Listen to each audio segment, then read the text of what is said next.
Lubog ka sa utang sa ngayon at gusto mo kaagad ikaw ay makapagbayad bago sumapit ang 2026 Year of the Horsefire. Mainam na magawa niyo po ito at kailangan kapag ginawa niyo po ito, ikaw po ay naniniwala na makakabayad ka. Kailangan i-mindset niyo na makakabayad ka. At syempre mga boss, ito turo ko rin po sa inyo.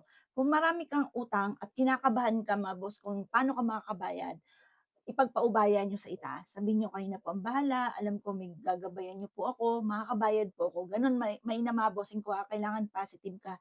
Kasi once na nape-pressure ka mga bossing, 'yan ay lalong pahirapan para ikaw po ay makabayad. Pero kalmado ka, ipagpasa Diyos niyo, ta's gawin niyo po ito. Kailangan kasi natin ng mga alternative na mga pamamaraan upang sa gano'n makabayad po tayo sa ating mga pagkakautang. Kailangan lamang po natin ito po mga bossing, kailangan natin ng bigas. Ang bigas mga bossing ko ay sumisimbolo ng kasaganahan. Mainam mga bossing ko ay kailangan din natin ng 3 barya. Yan.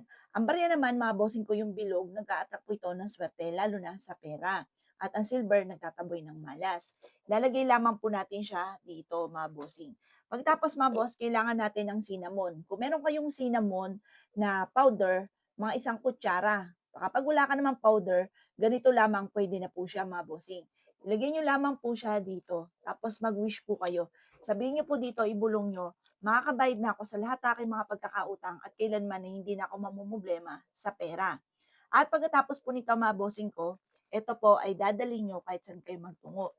Ilagay niyo lamang po ito sa inyo pong bag, sa inyo pong, lagayan ng kaha, lalo na matumal ang inyo pong negosyo, or kaya po mga bossing ko, yun nga po, lagi kang umaalis, basta wag na siyang pawawala sa inyo. Puwede rin po 'pag natulog kayo, ilagay niyo po siya sa ilalim ng inyong pong unan at ang dulot nito ay swerte. Maraming benepisyo po ito, hindi lang sa pagbabayad ng utang.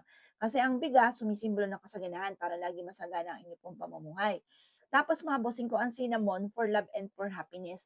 Kapag dala niyo po ito, yung mga tao na parang may galit sa inyo, buwisit sa inyo, pagagaanin nito ang kalooban. Imbis po na bubuwisit sa inyo, ay gagaan ang kanilang kalooban. Tapos yung ito naman po mga bossing ko, yung barya, kasi silver po 'yan.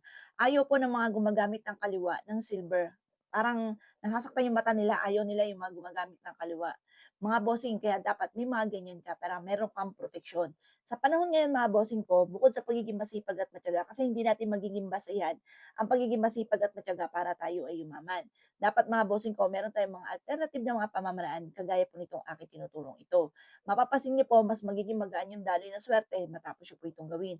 At magpapasalamat ka sa pampaswerteng ito dahil mararamdaman mo kaagad ang bilis ng talab matapos niyo po itong gawin.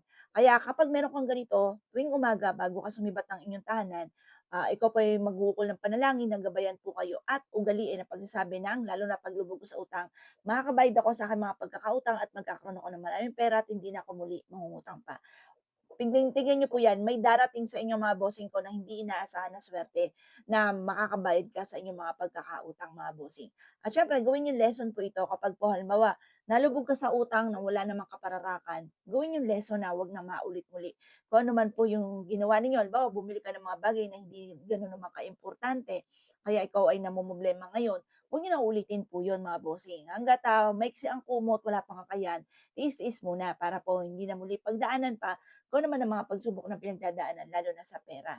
Kapag naman po siyempre mga importante man ang binili, talagang nalubog sa utang, huwag ka po magiging negatibo, positive lamang at makakaahon ka rin sa mga pagkakautang po ninyo. O siya, paano mga bossing? Good luck po sa inyo po lahat.